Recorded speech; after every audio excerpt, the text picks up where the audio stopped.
on Money Talk 1010 AM. It's the Morgan Streetman Show.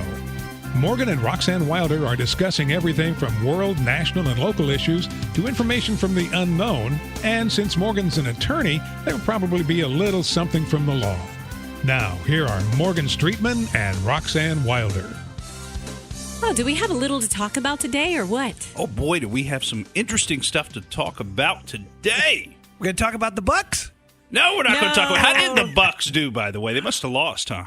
Oh, you haven't heard? No, I don't pay any attention to that stuff. Oh, it's his worst. It was probably the worst loss in their history. Oh, 48 to 10. Mm-hmm. Yeah, that quarterback, really the guy they have in there, is it the same guy as the week before? Ryan Remember? Fitzpatrick's magic fizzled. Oh, boy. And we did get to see Jameis Winston. He couldn't do much either. It was kind of a lose-lose situation for him, or was it? I mean, when he went in, it was already the game was over. Yeah, it was a loser. Right, exactly. And so it was. But we do know the Bucks are not going to lose this weekend. All right. Well, who they play? Oh, they're not playing. They have a bye week. Yeah, they're the first team ever in history to have 2 bye weeks in a row. Oh, wow. Yeah, right. Yeah, because they did not show up. They didn't show up yesterday either. Oh, boy. I tell you, watching sports must be so much fun. But, we got to hit this because we've done so much on it. But we got to take just a quick look back and remind you that we're now at the 1-year anniversary of the Vegas massacre. It's crazy to realize that it's been a year, and even crazier that we still have no motive for the shooter. Still no motive, still no real explanation of what the heck happened, except for somebody opened up with some machine guns on the crowd and, 60 people died. But there are certain people that know what happened 35 years ago, for sure. With 100% certainty. I can't tell you anything else, but I am certain about that one thing. And that's what we're going to spend most of our time on today. Before we jump into that, though, we did want to just call folks' attention to, one of our favorite topics on the show is, one, making sure that we keep up with what's going on internationally, but also keeping up with what's going on in the volcanic and earthquake area, particularly in the Ring of Fire. And you do a good job with that, Morgan. Yeah, I don't know if you saw this. I mean, we've actually missed a couple lately because there's been so much domestic news to cover. But I don't know if you saw this, but we had another tsunamis over in Indonesia on Friday. And you can go out there and see video of it. It's very sad. I mean, killed 800 people. Oh, or more. Is that how many it is now? Oh, more. Yeah, that's the current count. Right, exactly. A lot more. Right, because there were even apparently thousands of people gathered up on the beach for some big cultural festival, and they were all kind of out having a big beach party when this tsunami, a 10-foot tsunami, came in. Every time you turn around, a tsunami's always in Indonesia. I know. I mean, in that part of the world. Of all the places that you wouldn't want to live, I've got to think Indonesia's got to be up there. Got to be up there. For a lot of reasons. Yeah, most populous Muslim country in the world, and seems to be the main place where tsunamis go. So we would not want to live there. But, today we want to spend most of our show talking about the circus that occurred last week in Congress, particularly the Senate. And, I mean, I don't know if you folks got a chance to watch this. I've watched it about 4 times myself over the weekend and listened to it a couple more prepping for the show. And I am just fascinated by the whole, charade that went on last week. And, one of the things we want to do is kind of cover some of that, and we've clipped it up real nice for you because we want to give you a feel for it. I don't know that most folks have had the opportunity to sit down and watch the entirety of these proceedings. I've certainly watched the whole thing, both Christine Blasey Ford's testimony and Judge Brett Kavanaugh's testimony, and, of course, all of the questioning and the Fox News interview before that and everything else. I've watched it all. And, I just find this whole thing, of course, fascinating because I'm interested in politics, and I'm also interested in body language and people telling the truth or not telling the truth and courtroom proceedings. And, there were a lot of things that you could latch onto in these proceedings. And one of the things I want to start us out with, though, is going to be Christine Blasey Ford's fear of flying. But before I do that, I want to tell you what we're going to be listening to. We've taken Christine Blasey Ford's testimony under oath, which she gave on September 27th, 2018, that was just last week on Thursday, to the Senate Judiciary Committee. And for the benefit of our adoring audience, we've pulled out a few key morsels to share that will give you much of what you need to know to counteract the deception and propaganda by the media And it has been thick. I even heard some of our local media over the weekend browbeating some lady for not believing Christine Blasey Ford. And they were saying, this poor lady on the phone was saying she was a victim of sexual assault, and this host was just browbeating her that she wasn't believing Christine Blasey Ford. Well, we think that there's some fairly good reasons potentially to question whether or not Christine Blasey Ford should be believed. And we're going to give you an easy-to-follow overview of some of the key points of her testimony under questioning by Rachel Mitchell, who is the chief of the Special Victims Division of the Maricopa County Attorney's Office in Phoenix, and also a deputy county attorney, who I think did a fantastic job, and I think didn't receive a lot of credit because a lot of the commentators said, well, she wasn't tough enough on her. No, I think she did exactly what she needed to do. Now, before the hearings, it was widely reported that Christine Blasey Ford could not be interviewed due to her fear of flying. One of my favorite parts of the hearings was where Rachel Mitchell exposed that for the lie that it was. In fact, Christine Blasey Ford has no fear of flying when it's somewhere that she wants to go. Listen to how Chrissy Ford tries to play up the idea early on that she could never make it on a flight to Australia, and then Rachel Mitchell talks about her love for Tahitian culture and surfing in Costa Rica. May I ask, Dr. Ford, how did you get to Washington? In an airplane. Okay. I asked that because it's been reported by the press that you would not submit to an interview with the committee because of your fear of flying. Is that true? Well, I was hoping that they would come to me, but then realized that was an unrealistic request. It would have been a quicker trip for me. Yes. So that was certainly what I was hoping, was to avoid having to get on an airplane, but I eventually was able to get up the gumption with the help of some friends and get on the plane. When you were here in the mid-Atlantic area back in August, end of July, August, how did you get here? Also by airplane. I come here once a year during the summer to visit my family. Okay. I'm sorry, not here. I go to Delaware. Okay. In fact, you fly fairly frequently for your hobbies, and you've had to fly for your work. Is that true? Correct, unfortunately. You were a consulting biostatistician in Sydney, Australia. Is that right? I've never been to Australia, but the company that I worked for is based in Australia, and they have an office in San Francisco, California. Okay. I don't think I'll make it to Australia. It is long. I also saw on your CV that you list the following interests of surf travel, and you, in parentheses, put Hawaii, Costa Rica, South Pacific Islands, and French Polynesia. Have you been all to those places? Correct. By airplane? Yes. And your interests also include oceanography, Hawaiian and Tahitian culture. Did you travel by air as a part of those interests? Correct. Okay. Thank you very much. Easier for me to travel going that direction when it's a vacation. Now, first of all, what is up with that voice? But secondly, isn't it obvious that Christine Blasey Ford has no serious fear of flying? She flies all over the place, all the time. She was in Delaware in late July when she wrote the letter. She was polygraphed in August at BWI while she was passing through to catch her grandmother's funeral and on the way to New Hampshire. And she was in D.C. the week before the hearings meeting with Dianne Feinstein. Christine Blasey Ford regularly flies across the Pacific to Tahiti and then down to Costa Rica. You know what the flight time is from San Francisco to Tahiti? It's almost 9 hours on a direct flight. If you want to go to Costa Rica, you're going to spend almost 8 hours in the air, and you're going to have to make a stop somewhere. Hawaii's almost 6 hours. So right off the bat, her credibility is struggling.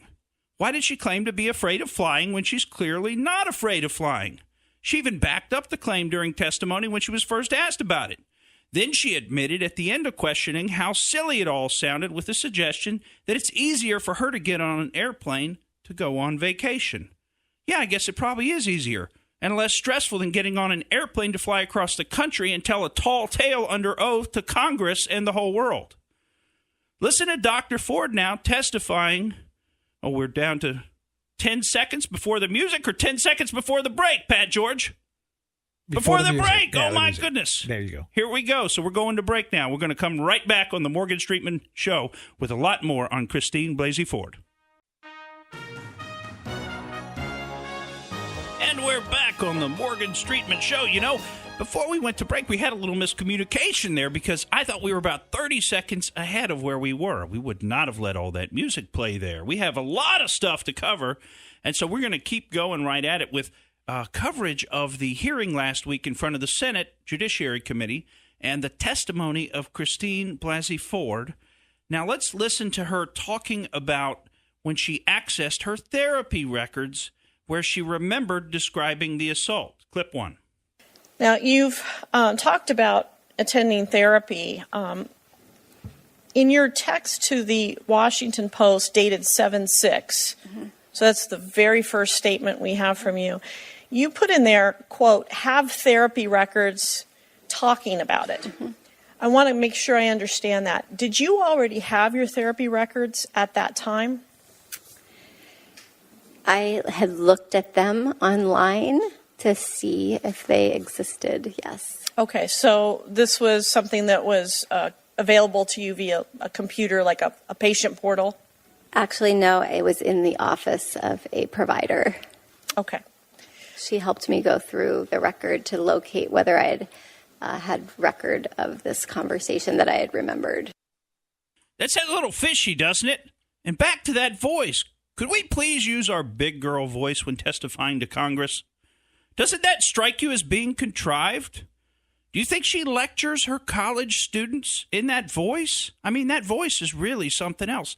And how do you end every sentence to try to make it sound like a question? You go up at the end of every single sentence. That is so contrived. Let's hear clip 2 as she continues. Did you show a full or partial set of those marriage therapy records to the Washington Post? I don't remember. I remember summarizing for her what they said. So I'm not quite sure if I actually gave her the record. Okay. So it's possible that the reporter did not see these notes. I don't know if I can't recall whether she saw them directly or if I just told her what they said. Okay. Have you shown them to anyone else besides your counsel? Just the counsel. Okay. Would it be fair to say that Brett Kavanaugh's name is not listed in those notes? His name is not listed in those notes. Would it also be fair to say that the therapist notes that we've been talking about say that there were 4 boys in the room? It describes the sexual assault, and it says erroneously by 4 boys. So the therapist got the content of it wrong. And you corrected that to the Washington Post reporter, correct? Correct. Now, this is just 3 months ago, and she doesn't remember what she gave the reporter or how. This is pretty important. She wants us to rely on her recently mentioned, for the first time, memory of a sexual assault that occurred 36 years ago, but she can't remember exactly what happened just a couple of months ago. And why does she keep saying that in such a weird voice? I don't know. It doesn't make any sense. It seems very contrived. She's also very defensive when she says of the therapist's record, it describes the sexual assault and it says erroneously by 4 boys. So the therapist got the content of it wrong. Yeah, or maybe the therapist got the content of it right and you're just misremembering. Seeing as how you can't remember what happened 2 months ago. Let's listen as she gives us the most confusing answer she can possibly fashion. Dr. Ford, the Washington Post reported in their September 16th article that you did show them therapist notes. Is that incorrect? I don't remember physically showing her a note. Okay. Perhaps my counsel did. I don't remember physically showing her my copy of the note. Okay. But I just don't remember. I'm sorry. I have retrieved a physical copy of those medical records. Okay, thank you. Yes. You also attended individual therapy. Did you show any of those notes to the reporter from the Washington Post? Again, I don't remember if I showed her like something that I summarized or if I just spoke about it, or if she saw it in my counsel's office. I can't I don't know for sure, but I certainly spoke with her about the 2013 record with the individual therapist. And Brett Kavanaugh's name is not in those notes. Is that correct? Correct. Okay. Now, you know why they're talking about this? Because what Rachel Mitchell is trying to get to is the fact that in that article, the reporter actually said that Christine Blasey Ford gave her a copy of the notes to look at. Now, if she did that, she gave copy of her private notes from her therapist to a reporter, she's waived any privilege she might have. Now, remember, these are the same notes that she's been refusing to give to the Senate committee. So she won't give it to the Senate committee, but she will give it to a Washington Post reporter. So that's what Rachel Mitchell was chasing after, was get her to admit the fact that she's already waived privilege over those notes by giving them to a reporter. And that's why you heard Chrissy Ford dancing and trying to get around actually saying that and having all these memory issues from just 2 months ago. It's interesting. I'm so glad to hear your perspective, Morgan, because you can help us weave through this with your background as an attorney. It's very helpful. And also, you talked about earlier how your voice, body language, those things are so interesting to study. And I've seen some interesting studies about this whole thing online. But one thing, just listening to it now, that comes to me is I want to give them both a glass of water. Right? I mean, you. Does your voice dry up when you're nervous or what? Because you can hear the clicking of the lack of saliva in their mouths. And I do know that, of course, they would both have great reason to be nervous. Big stage. Yeah. What? And they had water sitting right in front of them. You know, if you need a glass of water, there's one. I mean, gosh, it almost seemed like the way Chrissy Ford was tucking her chin into her throat, almost like she was trying to create that voice. I don't know. It all seemed pretty contrived to me. But, you know, one of the big things is all the trauma that she suffered from this horrible incident. Now, let's listen to what Chrissy Ford has to say about the PTSD that she claims she suffers from the incident when she was supposedly 15 years old or 30 or 40 years ago. In reading the Washington Post article, it mentions that this incident that we're here about contributed to anxiety and PTSD problems with which you have struggled. The word contributed, does that mean that there are other things that have happened that have also contributed to anxiety and PTSD? I think that's a great question. I think the etiology of anxiety and PTSD is multifactorial. So that was certainly a critical risk that we would call it a risk factor in science. So that would be a predictor of the symptoms that I now have. It doesn't mean that other things that have happened in my life would make it worse or better. There are other risk factors as well. So have there been other things then that have contributed to the anxiety and PTSD that you suffered? Well, I think there's sort of biological predispositions that everyone in here has for particular disorders. So I can't rule out that I would have some biological predisposition to be What about an anxious type person. What about environmental? Environmentally, not that I can think of. Okay. Certainly nothing as striking as that event. Okay. You know, it's really shocking to me. She says it contributed to her PTSD, but then she can't name a single other thing that contributed, except for maybe her natural predilection to being anxious. Now, Christine Blasey Ford has so many silly and childish things to say, it really seems like she's trying to pretend to be a teenage girl, doesn't it? She speaks like a teenage girl. Her diction is like a teenage girl. Her indecisiveness and constant smirking and putting on a cutesy face for Congress, that all seems like the behavior of a teenage girl. I mean, this is supposed to be a highly educated woman who holds positions of academic authority at universities in Silicon Valley, including Stanford, supposedly. Yet she can't seem to keep the locks of her hair from covering her face and can't seem to act in a professional manner when testifying before Congress.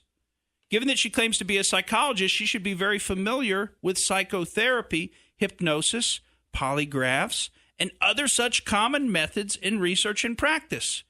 But we need to keep it moving, and this next clip is stunning.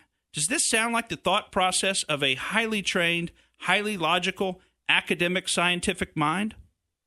In your statement, you said that on July 6th, you had a, quote, sense of urgency to relay the information to the Senate and the President. Did you contact either the Senate or the President on or before July 6th? No, I did not. I did not know how to do that. Okay.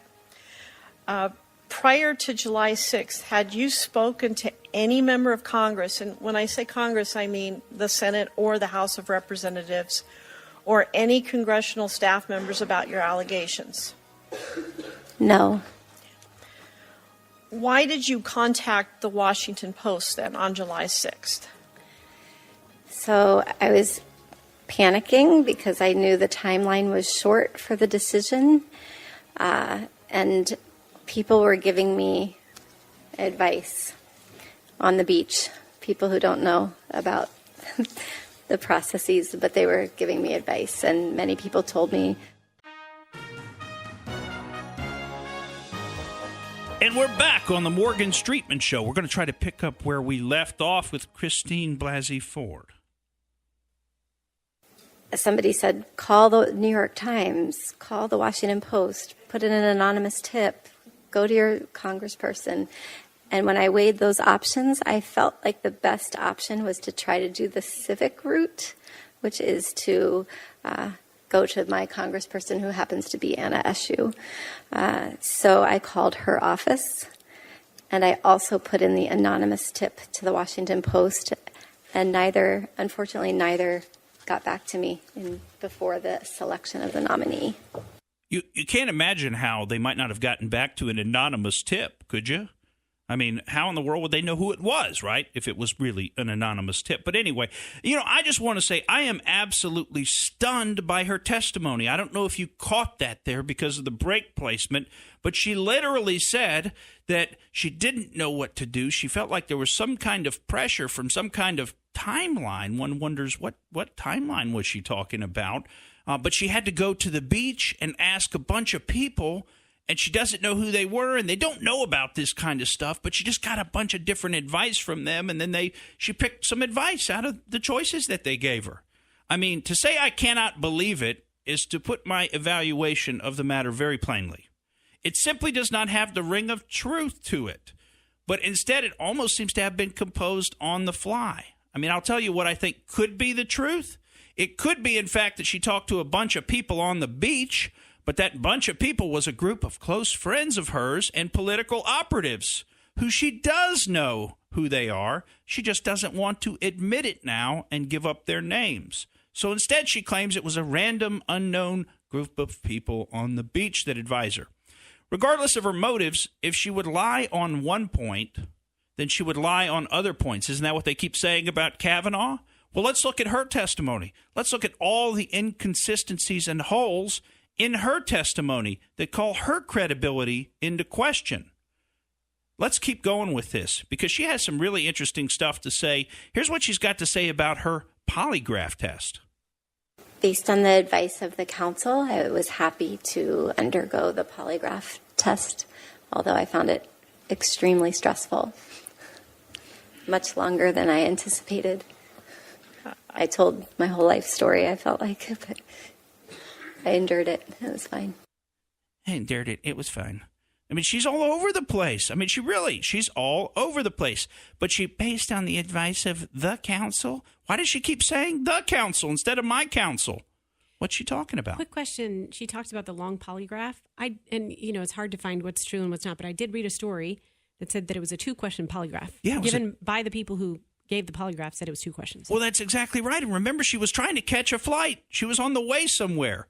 So on the one hand, it's this really long, really taxing experience. And on the other hand, maybe in reality, it's 2 questions. Let's keep going with clip 2 on the polygraph. You went to see a gentleman by the name of Jeremiah Hanifin to serve as the polygrapher. Did anyone advise you on that choice? Talking to her lawyer now. Yes, I believe his name was Jerry. Jerry Hanifin. Yeah. Okay. Did anyone advise you on that choice? I don't understand Yeah, I didn't choose him myself. He was the person that came to do the polygraph test. Okay. He actually conducted the polygraph not in his office in Virginia, but actually at the hotel next to Baltimore Washington Airport. Is that right? Correct. Why was that location chosen for the polygraph? I had left my grandmother's funeral at Fort Lincoln Cemetery that day and was on tight schedule to get a plane to Manchester, New Hampshire. So he was willing to come to me, which was appreciated. So he administered a polygraph on the day that you attended your grandmother's funeral? Yeah, correct. Okay. Or it might have been the next day. I spent the night in the hotel, so I don't remember the exact day. See, I turned that up a little bit for you at the end. We played it twice. She can't remember the day she took the polygraph. I mean, what are we going back, like 3-4 weeks now? But she's certain about something that happened 36 years ago. No, I think what she's doing is something that people that aren't telling the truth do a lot, and that is they try to hedge. That's what we call it, right? Hedging. And they hedge all over the place because they're trying to leave little escape hatches for themselves, and so they don't get caught in a tangled web of all of the half-truths and falsehoods that they're weaving around themselves. I mean, that's what it sounded like to me. Now, I really think this, and I want to say a couple of other things, because I think this is important, folks. If you don't know this at home, you cannot give a polygraph when somebody's just suffered major trauma or some kind of disturbing event or had a funeral or something like that. That would screw up the polygraph. It would make the results highly questionable. So it should never have been given in the context of her coming from her grandmother's funeral. Another point, and I don't want to give away any major secrets here, but polygraphs are thousands of dollars. And this is not something that the polygrapher just comes out for fun to do it on a whim. How can you have a polygraph with 2 questions when normally the first question is what's your name, and you're trying to establish a truth line? You have to do the baseline. You have to get to the baseline, so you hear a lot of questions. 2 questions. Right. And the other thing, too, is she was flying again. We do know that. But she never did answer the question. No. The question was, did someone advise you on who to give you the polygraph? She refused to answer that question. She didn't want to answer it, right? Because the point is her lawyers told her to get it. Her lawyers found the polygrapher. And guess what? Her lawyers are DNC, Democratic National Committee operatives. This Deborah Katz lady, I mean, she apparently represented that Swetnick lady who's now represented by Michael Avenatti. Now, that was like 10 years ago. So you tell me that these people are not being drummed up by these lawyers, by these operatives? I find that a little hard to believe. But let's listen to this next short clip, which is one of the best of the group, because in this clip, Christine Blasey Ford actually claims that Dianne Feinstein agreed to keep her name and letter confidential. I sent her a letter on July 30th, and I don't have the date. I'd have to pull up my email to find out the date of her email to me saying that it was right before the hearings that she was going to maintain the confidentiality of the letter. Was it your understanding it was going to be kept confidential up until right before the hearing? It was my understanding that it was going to be kept confidential, period. Period? It was going to be kept confidential, period. Period. This was not supposed to be shared. Somebody leaked this, okay? Now, many people are keying in on this point, okay? Dianne Feinstein, of course, denies that she leaked Chrissy Ford's name or letter, but I think we all know that's not true. Her office was the point of origination where the letter was first sent. Also, her office made the promise of confidentiality to Chrissy Ford. They did that because they had the power, because they were the only people with the document. They had the power to keep it confidential. But then they released it to somebody, who released it to somebody, who released it to the press. It really doesn't matter what the chain was once it left Feinstein's office. A promise is a promise, and she promised Christine Blasey Ford that she would keep the allegation confidential, and she ought to be ashamed of herself. Rachel Mitchell finished her questioning with a segment that I just want to share with you. She made the point that these issues should have been dealt with in a different forum, not publicly in front of the United States Senate. While Christine Blasey Ford was quick to voice agreement with that sentiment, she and her team are the very reason that the matter ended up in a hearing instead of being dealt with in a confidential interview in her hometown in California. No, I've been really impressed today because you've talked about norepinephrine and cortisol and what we call in the profession basically the neurobiological effects of trauma.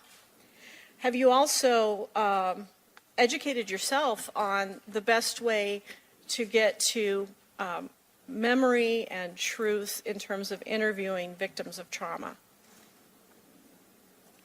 For me, interviewing victims of trauma? No, the best way to do it, the best practices for interviewing victims of trauma. No.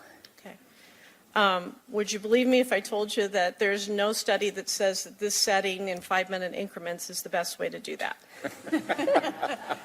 We'll stipulate to that. We can stipulate. Thank you, counsel. Agreed.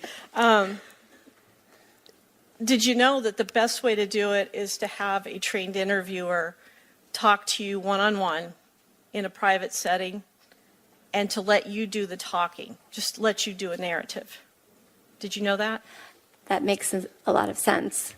Does make a lot of sense, doesn't it? Yes. And then to follow up, obviously to fill in the details and ask for clarification. Does that make sense as well? Yes. And the research is done by a lot of people in the child abuse field. Two of the more prominent ones in the sexual assault field are Giesel and Fisher, who've talked about it. And it's called a cognitive interview. This is not a cognitive interview. Did anybody ever advise you from Senator Feinstein's office or from Representative Eshu's office to go get a forensic interview? No. Instead, you were advised to get an attorney and take a polygraph. Is that right? Many people advised me to get an attorney. Once I had an attorney, my attorney and I discussed using the polygraph. And instead of submitting to an interview in California, we're having a hearing here today in 5-minute increments. Is that right? I agree that's what was agreed upon by the collegial group here. Thank you. I have no further questions. I agree that that's what's agreed upon by the collegial group here. Yeah, right. That's what you forced by your refusal to allow it to be done any other way. Now, we wish we could share with you Judge Kavanaugh's opening statement, which was about 45 minutes long. It was absolutely riveting, or at least I thought so. And I think it's well worth watching if you care about getting to the truth of these allegations. If you just want to take my word for it, I found him to be very, very believable and to have presented a compelling case of his innocence of this scandalous charge. But the man who won the day for showmanship was certainly South Carolina's own Lindsey Graham. And boy, oh boy, did he set the Congress on fire with his speech. Now, we're going to share that with you, but we're going to have to wait till we come back from a break. So hold over for that. And, folks, it is worth hearing, so worth hearing that we're going to steal a little time from our very favorite segment, which is the Out There segment, to run this Lindsey Graham clip. Now, when you hear it, you're going to hear him. He sometimes he's talking to Judge Kavanaugh. Sometimes he's pointing his finger at Cory Booker or Dianne Feinstein and talking to them. So he's a little bit all over the place. But you'll hear the emotion and the fervor in his voice. This is very serious to him because what's been done to Judge Kavanaugh, this character assassination, is just one of the most offensive things that we've seen in American politics, period. So we're going to give you Lindsey Graham's fiery speech when we come back on The Morgan Streetman Show. Welcome back to the Morgan Streetman Show. Roxanne Wilder, Pat George is here, but we are running through this testimony. And we heard so much from Christine Blasey Ford, and you've got the star of the day. In your opinion, Morgan, this was the person who made the biggest impact. Well, yeah, I don't know even after Kavanaugh. Right. I mean, I don't know what's happened to Lindsey Graham. You know, just a few months ago, I couldn't stand the guy. But all of a sudden, I mean, he's knocking it out of the park. Are you aware that at 9:23 on the night of July the 9th, the day you were nominated to the Supreme Court by President Trump, Senator Schumer said, 23 minutes after your nomination, I will oppose Judge Kavanaugh's nomination with everything I have. I have a bipartisan, and I hope a bipartisan majority will do the same. The stakes are simply too high for anything less. Well, if you weren't aware of it, you are now. Did you meet with Senator Dianne Feinstein on August 20th? I did meet with Senator Feinstein. Did you know that her staff had already recommended a lawyer to Dr. Ford? I did not know that. Did you know that her and her staff had this allegations for over 20 days? I did not know that at the time. If you wanted an FBI investigation, you could have come to us. What you want to do is destroy this guy's life, hold this seat open, and hope you win in 2020. You said that, not me. You've got nothing to apologize for. When you see Sotomayor and Kagan, tell them that Lindsey said hello, because I voted for them. I would never do to them what you've done to this guy. This is the most unethical sham since I've been in politics. And if you really wanted to know the truth, you sure as hell wouldn't have done what you've done to this guy. Are you a gang rapist? No. I cannot imagine what you and your family have gone through. Boy, y'all want power. God, I hope you never get it. I hope the American people can see through this sham, that you knew about it and you held it. You had no intention of protecting Dr. Ford. None. She's as much of a victim as you are. God, I hate to say it because these have been my friends. But let me tell you, when it comes to this, you're looking for a fair process. You came to the wrong town at the wrong time, my friend. Do you consider this a job interview? The advice and consent role is like a job You interview. consider that you've been through a job interview. I've been through a process of advice and consent under the Constitution. Which Would you say you've been through hell? I've been through hell and then some. This is not a job interview. Yeah. This is hell. This This is going to destroy the ability of good people to come forward because of this crap. Your high school yearbook. You have interacted with professional women all your life, not one accusation. You're supposed to be Bill Cosby when you're a junior and senior in high school. And all of a sudden you got over it. It's been my understanding that if you drug women and rape them for 2 years in high school, you probably don't stop. Here's my understanding. If you lived a good life, people would recognize it, like the American Bar Association has the gold standard. His integrity is absolutely unquestioned. He is the very circumspect in his personal conduct, harbors no biases or prejudices. He's entirely ethical, is a really decent person. He is warm, friendly, unassuming. He's the nicest person. The ABA. The one thing I can tell you, you should be proud of. Ashley, you should be proud of this. That you raised a daughter who had the good character to pray for Dr. Ford. To my Republican colleagues, if you vote no, you're legitimizing the most despicable thing I have seen in my time in politics. You want this seat? I hope you never get it. I hope you're on the Supreme Court. That's exactly where you should be. And I hope that the American people will see through this charade. And I wish you well, and I intend to vote for you, and I hope everybody who's fair-minded will. Woo! Well, I tell you what, he was hot. You got to go out and watch the video, too, because, I mean, he's about hopping out of his seat hot, pointing at the other side of the aisle and everything else. And I guess I can kind of understand why after watching all that testimony. And hopefully some of what we shared with you today will help you understand why as well. Some of that made me very uncomfortable just watching that. Mm-hmm. You mean Lindsey Graham or the whole thing? The whole thing. The whole thing. The whole thing. Because somebody's lying, somebody's twisting it. It's just very uncomfortable. Well, we do know Hollywood, #I believe her. Mm-hmm. Because Hollywood does not allow for that. Hollywood does not allow for Sexual Harvey assault. Weinstein and That's Bill right. Cosby. They would expose that was going on. They wouldn't let it go on for 20 years. They'd call it the Circus of Hypocrites. What a circus. Well, every Halloween, we've got to squeeze in just a little bit out there, y'all. Now, every Halloween, we try to do a series in October where we cover some of the different creatures maybe that you could dress up as for Halloween if you wanted to. And one of the creatures that we wanted to cover, this is a pretty unique one that you may or may not have heard of, and that's the skunk ape. You ever heard of the skunk ape? Oh, yeah, Pat George has. Not your buddy, the skunk ape. This is an actual creature that's similar to Bigfoot, right? Lives down in the Everglades, or apparently also been spotted in the swamps of North Carolina and Arkansas. Oh, boy. And if you hadn't guessed, the main characteristic of the skunk ape is that the skunk ape stinks. Smells like... I think I've smelled the skunk ape driving through certain areas. That's what I'm saying. Skunk ape smells like rotten eggs or methane gas. And there's actually a skunk ape headquarters down in Okeechobee, Florida. It's about an hour's drive from the west into the Everglades.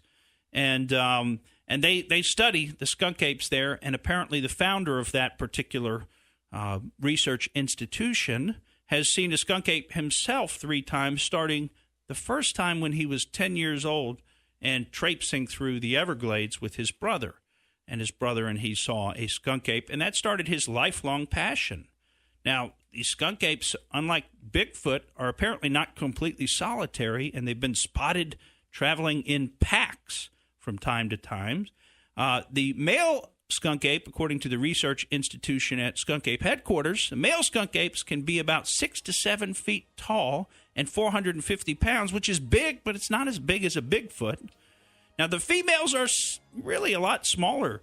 They might just be 5 to 6 feet tall and 180 to 250 pounds, which we're talking about, maybe like Serena Williams size type. But so it's not that big. They're omnivorous. Don't laugh at that, Pat George. They're omnivorous, eating both plants as well as meat, and they're most active in the winter months. So if you want to take a shot at seeing one, just hop on down to the Big Cypress National Preserve down there this winter and take a hike.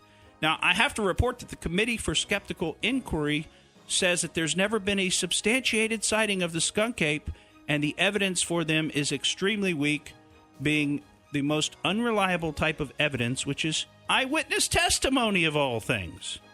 So there's no guarantee if you do take the trip, you'll see it. I'm Morgan Streetman, and that's the way I see it.